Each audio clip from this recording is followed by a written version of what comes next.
colonized Mars for decades now, according to pop culture, comics, and movies and stuff like that. But now the opportunity is real.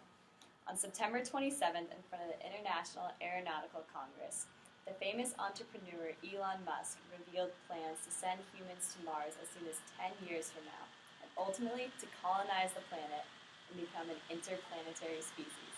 Yes, the phrase interplanetary species came directly from his mouth.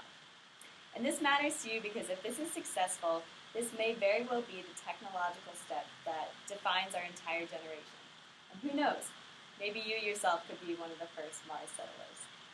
And now they don't call this rocket science for nothing, and the jargon used to describe plans like this can get kind of confusing. But as a physics major with a personal interest in space and who researched this speech extensively, I feel confident that I can give you guys the main takeaways from this plan. The things you need to know from Musk's big reveal are his short-term vision for the next decade or two and his vision for the next century. So, what's the first step? We start with a few cargo-carrying spacecraft that are unmanned, and this could begin as early as 2018, 2 years from now. And our first journeys with people can begin as early as 2024. We're only going to have a few people at first, and these will be, again, mostly to deliver supplies and set up a fuel depot, which is basically a gas station for rockets. And how exactly is this going to be done? It's pretty much what you expect. A really big rocket. SpaceX calls it the Interplanetary Transport System. It's 200 feet tall, 42 engines, and 3.5 times more powerful than the most powerful rocket built to date. Now that we've gone through the short term, what about the long run?